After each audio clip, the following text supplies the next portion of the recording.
kita akan memberikan kenangan. Nanti kita nyanyiin ya. Orang setelah Uta yang begitu perfect ya, begitu baik ya. After the break kita nyanyi. Alright. Janji ya, benar ya? Siap. Oke. Kalau saat lagi kami akan kembali.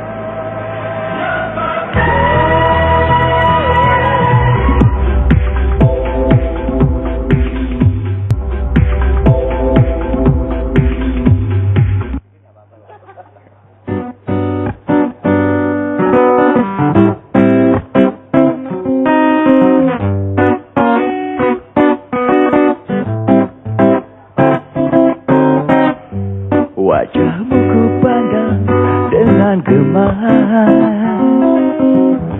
Mengapa air mata selalu ada di pipiku? Hai nona manis, biarkanlah bumi berputar menurut kehendak yang kuasa. Apalah artinya sebuah cerita bila kau yakin itu pasti akan berlalu. Hai nona manis, biarkanlah bumi berputar menurut kehendak yang kuasa. Tuhan ku tahu hidup ini sangat berat, tapi takdir pun tak mungkin selalu sama. Coba-cobalah tinggalkan sejenak anganmu, esok kan masih ada. Esok kan masih ada. Rizal on guitar. Rizal.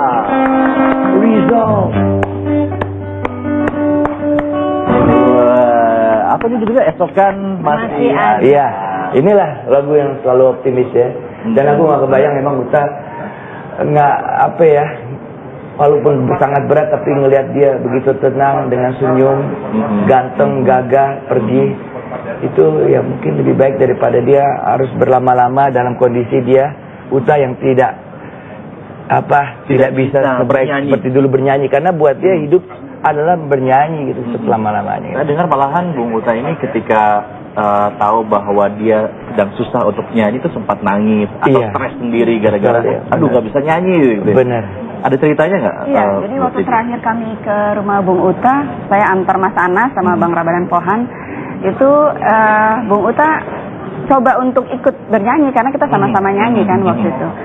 Terus karena tidak bisa melafalkan dengan baik, hanya humming saja bergumam. Jadi beliau agak kesal terus menangis gitu. Cuma ya kita coba semangati bahwa operasi nanti habis Lebaran tanggal 9, setelah itu Bung Uta pasti bisa nyanyi lagi. Tapi ternyata Tuhan berkehendak lain. Ya. Ini ada satu lagi nih, ada Mas Aji Sutama. Ini adalah yang ngumpulin kita semua. Iya. Apa kabar Mas? Aji. Silakan Mas Aji. Ini pasti macet nih di jalan, makanya terlambat. Ini promotornya semua nih. Promotornya ini ya. Termasuk Bung Uta juga ya. Pernah bekerja sama bareng Bung Uta juga, atau bahkan sering sekali sama dia? Sering sekali kalau Bung Uta ya, terus pertama di tahun 80 lah. Dari tahun 80? Ya, pertama ketemu. Dan saya sama Mas Adi juga yang nyaranin supaya Bung Uta jangan main di kafe aja dong, bikin album. Akhirnya beliau keluar di albumnya di Jackson. Bulan-bulan sama Mas Ikang, Mas Adi MS, kita semua di Jackson Record gitu. Ini terakhir katanya Mas Aji juga yang buat ya albumnya Bung Uta ini ya? Iya, saya buat album ini sebetulnya. Ini album yang ini? Iya, album yang ini. Yang ini betul. Ada ini nggak? Ada cerita-cerita nggak yang bisa Mas Aji ceritakan ketika membuat album ini yang terakhir dari Bung Uta? Sebetulnya ini Bung Uta tuh udah nggak mau bikin album lagi. Terus saya bilang, Bung, kenapa nggak mau bikin album lagi? Udahlah, aku udah selesai lah katanya. Aku bilang, Bung kan pernah bilang sama saya, saya bilang apa? Sebagai artis atau sebagai seniman tidak boleh berhenti berkarya sampai ajal menjemput. Buktikan dong Bung, saya bilang. Kan belum dijemput ajalnya, saya bilang.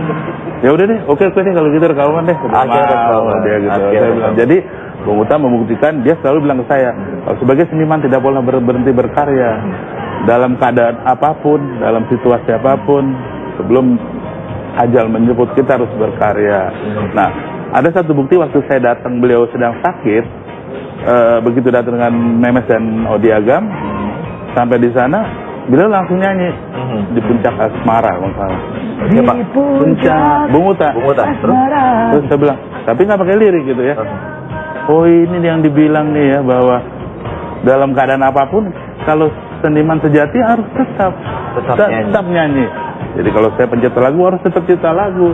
Bung juga yang selalu bilang, ayo cipta lagu. Ya, di album sekarang saya juga banyak bikin lagu gitu. Jadi salah satu yang membuat saya kagum beliau juga panutan saya lah. Waktu itu saya bilang, Bung Uta adalah living legend, saya bilang.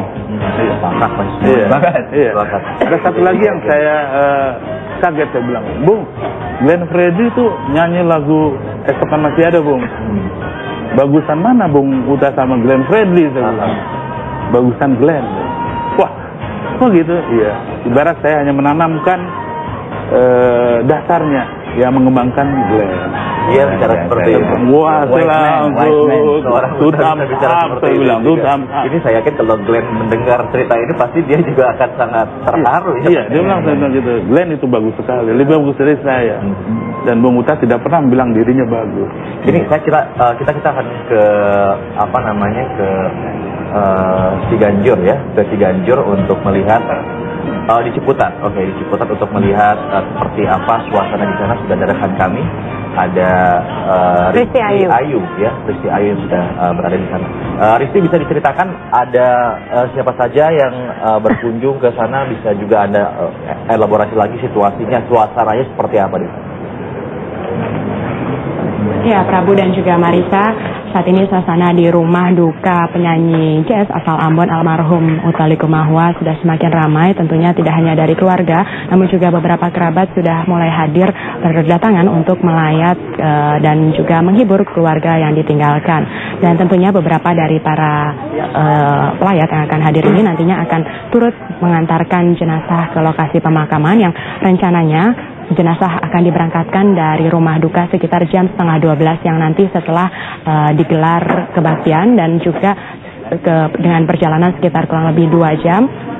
Sesampainya di lokasi yang kurang lebih di Taman Pemakaman Umum Cipaku, Bogor, sekitar jam 2:30 nanti juga akan dilakukan kebaktian.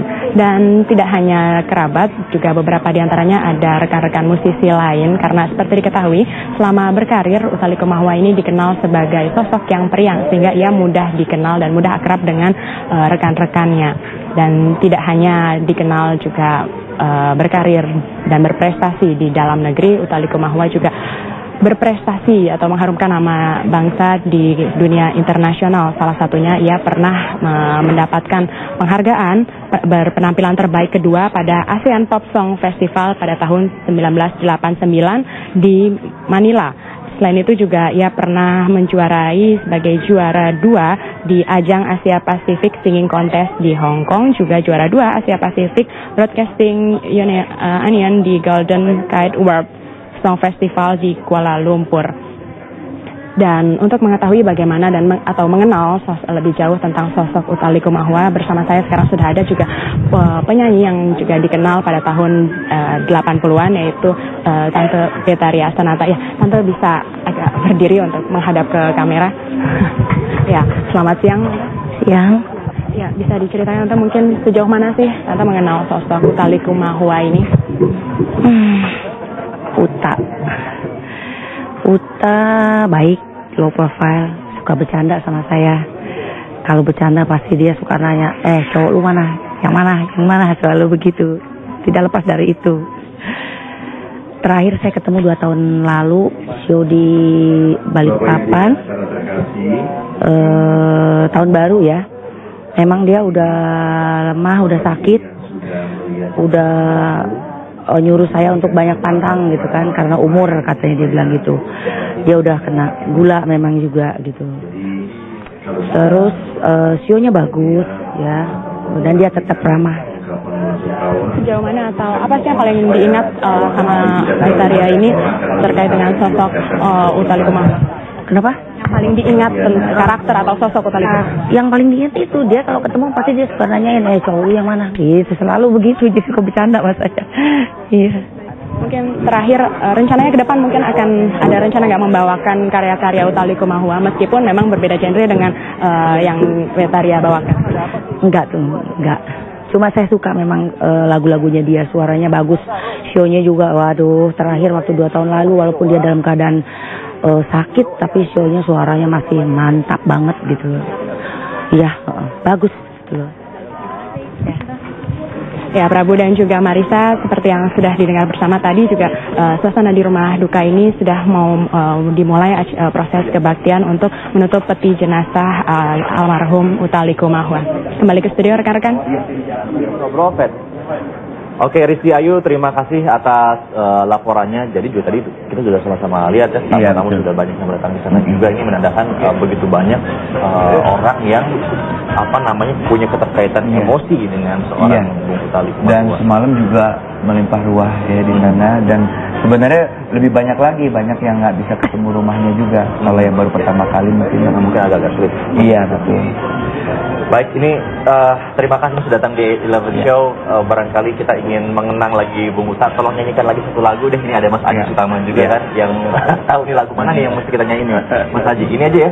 Iya, boleh. Apa nih? Tersiksa lagi? Oke, boleh. Bareng-bareng ini semuanya ya? Ayo, kamu juga loh, kan? Ini for Utha Likumahuwa. Oke, Rizal, baikkan Rizal. Ini buat Utha yang selalu hidup di hati kita.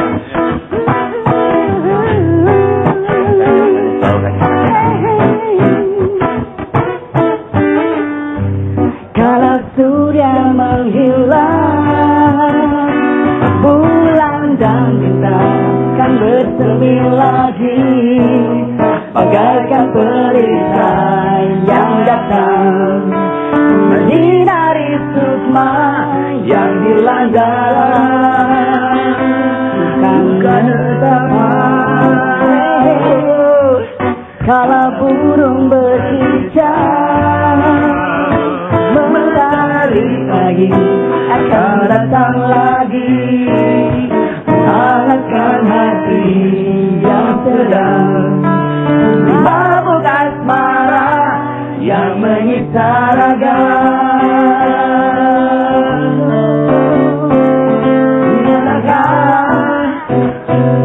Akan ku cari penggantimu, entah di mana, oh di mana, di mana, di mana lagi harus ku cari. Apakah diri ini harus tersiksa lagi? Entah mengapa, oh mengapa, mengapa tersiksa lagi? Ada sisa lagi buat Bung Utha. Bung Utha, abang tetap di hati kami. Selamat jalan. Terima kasih semuanya. Thank you.